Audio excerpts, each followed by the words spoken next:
Kung estudyante ka ngayon, alam ko yung struggle. Allowance mo sakto lang, minsan kinukulang pa. Tapos may mga school project, group works, at syempre, gusto mo rin magkaroon ng extra money para sa mga gusto mo, katulad ng bagong cellphone, pang date o simpleng pagkain sa labas with friends. Ang problema, madalas sinasabi sa atin, mag-focus ka na lang muna sa pag-aaral, tsaka ka na magtrabaho. Pero, paano kung may paraan para kumita ka habang nag-aaral ka pa gamit lang ang cellphone at laptop mo? Good news, dahil possible lahat yan gamit ang AI at hindi mo kailangan maging magaling para magsimula. Ang kailangan mo lang ay konting oras, willingness matuto at syempre yung mga tamang tools. I'm Charles at sobrang excited ako na ipakita sa mga Pilipino ang potensyal ng AI. At ang maganda pa, halos lahat ng tools na ipapakita ko ay free to use. Oo, libre. Kaya wala kang excuse para hindi subukan. Pero, wait, baka iniisip mo, Charles, ang dami namang AI tools. Paano ko malalaman alin dito yung legit, alin yung free, at alin yung sulit gamitin? Dito na papasok ang Toolify AI. Isa itong free AI tools hub na parang directory. Dito mo makikita yung list ng 26,000 AI tools across different categories. Ang maganda pa dito, updated siya daily. Perfect ang Toolify kasi makikita mo kagad kung anong AI tools ang kailangan mo at ano yung free. At malalaman mo din kung hanggang saan mo pwede magamit ang AI tools na ito bago ka pa mag-decide bago gamitin ang isang specific AI. And for this video, gagamitin mismo natin ang Toolify para hanapin yung mga AI tools na pwede mong gamitin para kumita online as a student. Kung makikita mo sa left side, meron different categories from chatbots, business management, and from other stuff. Depende na lang kung ano yung kailangan mo. Piliin mo lang dito kung ano yung mag-fit sa needs mo or sa hinahanap mo. Kuwari ako pipiliin ko chatbots and virtual companions. And lalabas dito yung list ng mga AI tools na pasok sa category na to. And other than that, makikita mo sa right side, nandito yung mga tinatawag natin na subcategories. From chatbot and virtual companions, nandito yung mas specific AI character, AI girlfriend, AI roleplay, or kahit ano pa man yan. And then dito mo na makikita yung mga list ng mga tools na pwede mong gamitin. Kuwari, ito si ChatGPT, ang kilala ng lahat. So makita mo dito, free lang daw siya. And then, good siya for engaging conversation, automate tasks, and yung data na galing sa ChatGPT are real-time from web-based. And then, kung gusto mo mag-subscribe, nalabas din dito kung magkano yung monthly subscription. And nandito pa yung other option, katulad ng Google Gemini, Polybus AI, and napakarami pang iba. Dito mo makikita yung mga list ng AI tools, and tingnan mo lang kung ano yung mag-fit sa'yo. Kuwari ito, AI characters ang kailangan mo, AI content, pwede mong gamitin si ChatUp AI 18.99 kung gusto mo mag-subscribe. Optional lang yan. Dahil nga, as much as possible, wala tayong kapital, tuturuan kita kung paano gamitin si ChatGPT para maging freelancer ka. Ang freelancing nga ay magke-create ka ng services online at may mga client ka na maaaring magbayad sa'yo per project or per hour, depende sa usapan. Kuwari, ako, mahilig ako sa creatives or sa script writing. So, pwedeng kong gamitin si ChatGPT para gumawa ng script. Click mo lang tong link, open. Once pala na mo siya from Toolify, makikita mo rin dito yung reviews from mismong Toolify. Yung mga monthly visitors and yung mga other information na dapat mong malaman or pwede mong matutunan tungkol sa ChatGPT. Which is si Toolify ang maglalagay ng information na yan. And from that, pwede mo nang i-open yung mismong website ni ChatGPT. So from here, pwede kang mag-login and mag-create ng account. Pero for the sake of example, tuturuan muna kita kung paano mo gagamitin ng ChatGPT para gumawa ng script. Sa channel na to, tinuturuan ko ang mga Pilipino kung paano gumawa or paano gumamit ng AI. Ni-utilize ko ang paggamit ng AI, katulad nito sa isang script na ito. Yan. Yung buong script na yan, ginawa ko lang yan gamit ang AI. Yes, you heard it right. And maraming content creator dyan ang naghahanap ng magagaling na scriptwriter. Pero syempre, magtataka kayo. May AI naman pala at ChatGPT, bakit hindi na lang sila yung gumawa ng kanilang script? Simple lang naman, hindi lahat mahilig gumawa ng script. Hindi lahat magaling sa storytelling and hindi lahat marunong gumamit ng AI o yung tinatawag natin na pag-prompt o yung tamang pagbibigay ng command sa AI.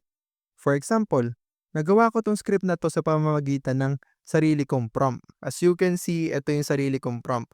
Dito ko nilalagay yung title ng video sa taas, then yung role ni ChatGPT, language, tapos yung ano yung target audience ko, ano yung ideal ko na intro, main body, tapos yung pinaka-flow. And then, pwede ka rin magdagdag ng other information. Ito yung ginagamit ko para makagawa ng script para sa aking channel. Try natin siyang ilagay dito sa ChatGPT, yung ginawa kong script o yung prompt na ginawa ko.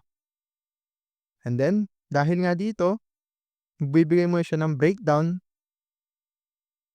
And as you can see, nagra-write na siya ng script. Kung makikita mo yung intro, it is something na engaging. Alam mo ba kung bakit maraming Pilipinong sumusuko sa pagbuo ng content kahit alam nilang may potential silang kumita online? Isa lang ang sagot, video editing.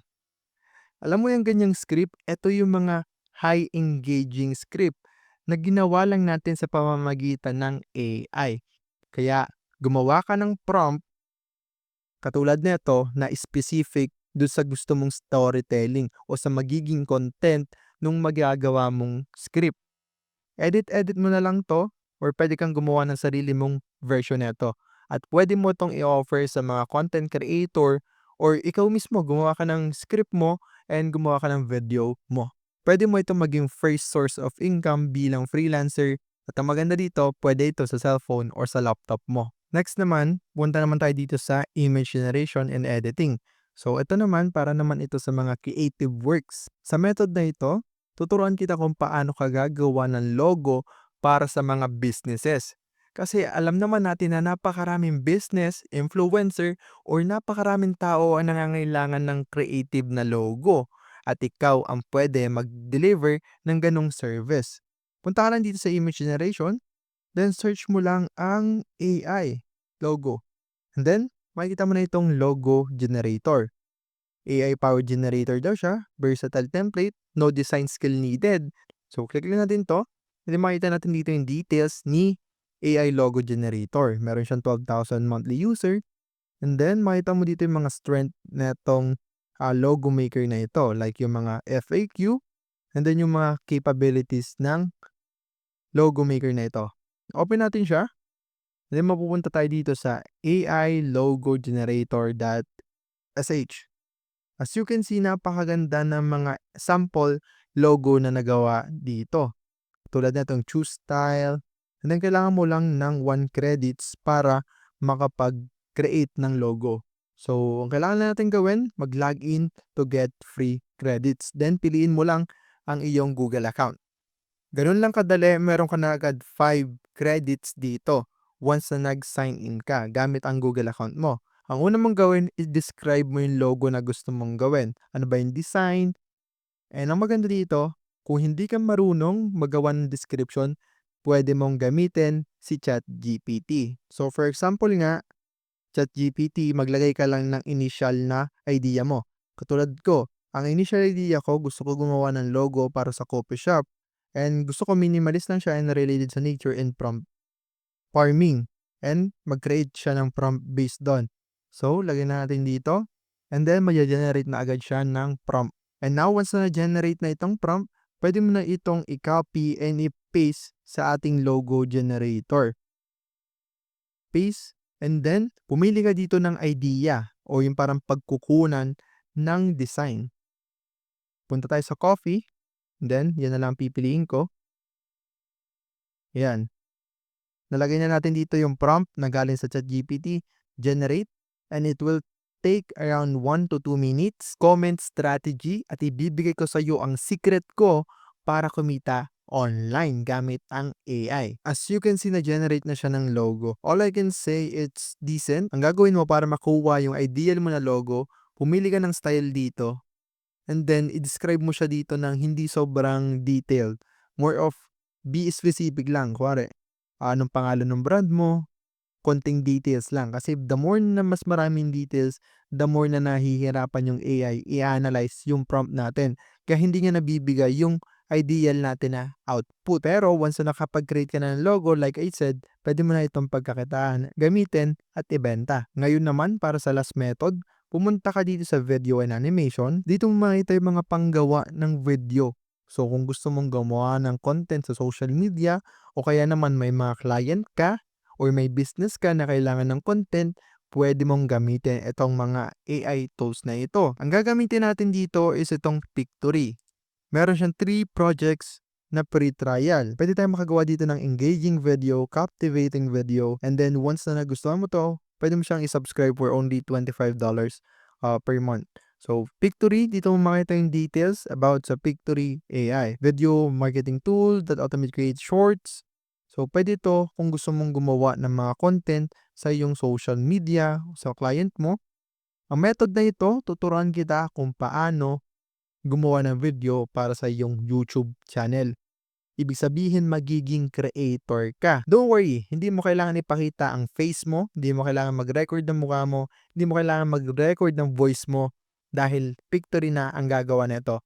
All you need to do is i-upload ito sa social media mo, sa YouTube.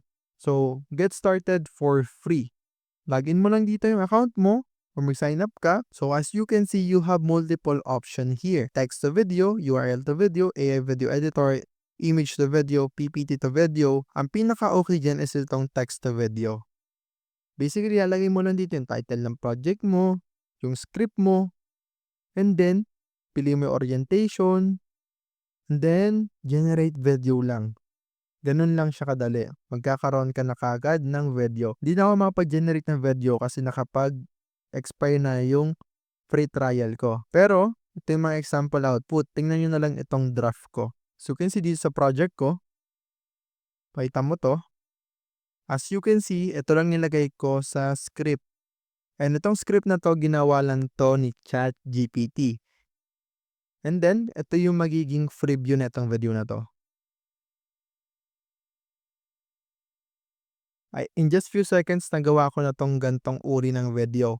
And pwede mo na itong i-upload sa YouTube channel mo. Once na nagustuhan mo na tong video na to, i-export mo na and upload sa iyong channel.